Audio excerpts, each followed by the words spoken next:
तो रिजल्ट आ गया है ना अभय दुबे जी, अब उसके आगे की बात करते हैं। ये मुख्यमंत्री के नाम पर फाइनल मोहर क्यों नहीं लग पा रही है? क्या डीके शिव कुमार की ओर से बार बार आंखें तरेरी जा रही है? क्योंकि अभी अभी खबर आई है, उन्होंने साफ साफ कह दिया है कि 5 साल तो सिद्धारमैया को मुख्यमंत्री बनाकर आप लोगों ने देख लिया, 2019 में और 2014 में लोकसभा चुनाव में क्या हालत हुई वो भी देख लिया, तो अब उनकी बारी है। वो कह रहे हैं 2.5 साल पहले हमको बनाया जाए, 2.5 साल के बाद फिर देखिएगा किसको बनाना है। अब या तो चित्रा जी को चिट्ठी लिखी हो डीके शिव कुमार जी ने, या आपके संवाददाता को कान में कहा हो। ये कहा ही होगा कान में, तभी तो सूत्र ऐसे ही बताते हैं भाई जी, ये बात तो आप भी जानते हैं, सूत्रों से तो ऐसे ही जानकारी मिलती है भाई दुबे जी। आप बताना नहीं चाहते, आपके संवाददाता को कान में आकर डीके शिव कुमार जी ने कहा भारतीय जनता पार्टी छटपटा रही है, इतनी बड़ी पराजय और प्रधानमंत्री की हो गई। सबसे बड़ी बात तो ये, एक प्रांत बता दीजिए जहां भारतीय जनता पार्टी में सिर फटअव्वल नहीं हो। येदुरप्पा जी फूट फूट कर नहीं रोए क्या? बताइए, जब उनको हटाया उन्होंने तो राजनीतिक दल अलग बना लिया था। बसवराज जी और उनकी कभी नहीं बनी। असम चले जाइए तो उनकी नहीं बनी। आप राजस्थान चले जाइए, ओम बिरला, वसुंधरा जी, पुनिया जी, शेखावत जी, राठौर जी, जोशी जी, मेघवाल, बवाली बवाल है। एक प्रांत बता दीजिए। मध्य प्रदेश आ जाइए तो आपके कैलाश जी, शिवराज जी, नरोत्तम जी, कई मल्टीपोलर सिस्टम अंदर काम कर रहा है। वो तो सिर्फ फासिज्म है इसलिए बोल नहीं पाते। हाँ, कर्नाटका का प्रश्न है तो इनको परेशानी चित्रा जी सिर्फ इस बात की है कि कर्नाटका की जो पराजय हुई है उसका संदेश बहुत व्यापक गया, और वो पराजय हो गई सीधे प्रधानमंत्री जी की, क्योंकि प्रधानमंत्री जी ने अपने चेहरे पर वोट मांगा। प्रधानमंत्री जी से अपेक्षा थी कि प्रधानमंत्री जी संतोष पाटिल की कम से कम सुध ले लेते। आपका कार्यकर्ता आत्महत्या तक कर ली ईश्वरप्पा पर आरोप लगाकर। तो प्रधानमंत्री जी ने उदाहरण ये प्रस्तुत किया कि ईश्वरप्पा से फोन पर बात की कि चुनाव जीता देना। लोग कार्यकर्ता इनके कह रहे थे कि आप संतोष पाटिल से कम बात करते। एमटीबी नागेश क्या हुआ? नागराज हार गए कि नहीं हार गए?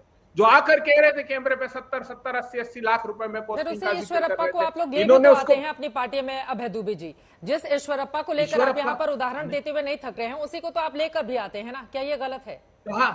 कहाँ लाए? वो तो इन्हीं के साथ थे ना आखिरी तक। प्रधानमंत्री जी ने उसी ईश्वरप्पा से बात की जो आपने दिखाया था आपके टेलीविजन चैनल। ठीक है, यही कर्नाटका का जो इन्होंने किया है उसका परिणाम 2024 में। ठीक है, 2024 की तैयारियों में जुट गई है कांग्रेस पार्टी, ये बात समझ में आती है सुधांशु त्रिवेदी जी, लेकिन बार बार वो आपको उदाहरण दे रहे हैं उत्तर प्रदेश का कि 2017 में देखिए रिजल्ट 11 तारीख को आते हैं और उसके बाद 8-9 दिनों के बाद आप लोग मुख्यमंत्री डिसाइड करते हैं। सेम यही काम असम में भी हुआ, जब हेमंता विश्व शर्मा को लेकर नाम फाइनल करने में आप लोगों को देर हो गई।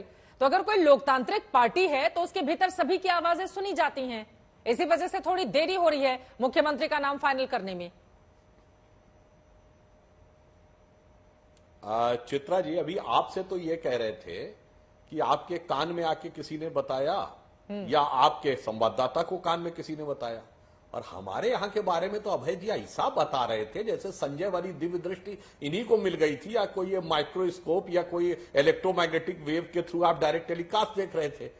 खूब कल्पना में चलते हैं, इनके बीच में है, उनके बीच में है। चलिए ठीक है, आप अपना मनोदशा रखिए, हम अपनी। मगर आपके यहाँ तो जो राज्य में टकराता है और कांग्रेस से अलग होता है तो पूरी पार्टी ले डूबता है। कैप्टन साहब गए, खत्म।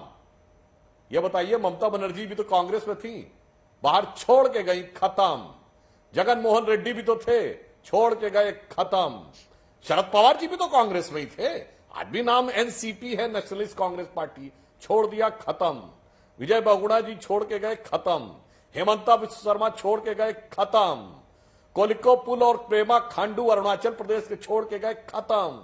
हमारे यहां बताइए, हमारे यहां यदि किसी कारणवश कोई भी नेता पार्टी छोड़ के गया, चाहे उमा भारती जी, स्वर्गीय कल्याण सिंह जी अथवा येदुरप्पा जी, सबको यह एहसास हुआ कि जो मान सम्मान उनका भारतीय जनता पार्टी में है वो बाहर नहीं। और मैं याद दिलाना चाहता हूं, जब कल्याण सिंह जी वापस आए थे पार्टी में, मैं उस प्रेस कॉन्फ्रेंस में मौजूद था दिल्ली राष्ट्रीय मुख्यालय पर। उनसे पूछा गया कि आप पार्टी से बहुत नाराज होकर गए थे, अब वापस क्यों आए? तो जानते हैं उन्होंने क्या जवाब दिया था? मेरो मन अनंत कहां सुख पावे, जैसे उड़ी जहाज को पंछी फिर जहाज पर आवे। तो हमारे यहाँ तो ये है, इसीलिए हमें पार्टी बताइए किसी ने हमें बाहर निकले और हमसे बड़ा हो गया हो। आपके यहाँ जो निकलता वो बड़ा हो जाता है। लेकिन वो कह रहे हैं 2024 में भी भारतीय जनता पार्टी को नुकसान होगा। वो इतने ज्यादा खुश नहीं रहे कि हमारे वहां अभी सीएम डिसाइड नहीं हो पा रहा है, जो भी बनेगा सशक्त बनेगा। और 24 की तैयारी करेगा। सुधांशु जी जल्दी से इस पर जवाब दीजिए, उसके बाद अभय जी आपकी बातों पर रिस्पॉन्स करेंगे। देखिए, आपने जो बात बोली है ना, जो भी बनेगा सशक्त बनेगा, ये सशक्त बनने में ही तो समस्या है कि वास्तविक रूप में शक्ति कहां रहनी चाहिए, उसी को लेकर तो चुनौती है। और इसीलिए आप देखिए यहां कांग्रेस में समस्या क्या है, पद पे कोई रहे, शक्ति अन्यत्र रहनी चाहिए।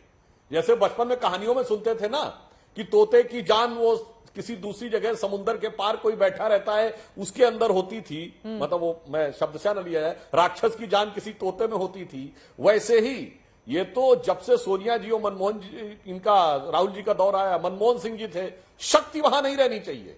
मुख्यमंत्री कोई बने, पार्टी का राष्ट्रीय अध्यक्ष कोई बने, शक्ति नहीं रहे, सशक्त व्यक्ति नहीं होना चाहिए। यही तो सबसे बड़ी चुनौती है भाई जी। इसीलिए हम कहते हैं आपके यहां जब आते हैं तो सत्ता के लिए है। इसीलिए चूंकि फंडामेंटली आप एक लीडर बेस्ड पार्टी और हम फंडामेंटली आइडियोलॉजिकली ओरिएंटेड कार्डर बेस्ड पार्टी, ठीक है। इसीलिए 71 वर्षों में आज तक कभी भाजपा में वर्टिकल डिवीजन नहीं हुआ और 1885 से 2023 तक 138 साल में, अभय जी कोई 20 साल बताइए आप विद्वान व्यक्ति हैं जब कांग्रेस में विभाजन न हुआ।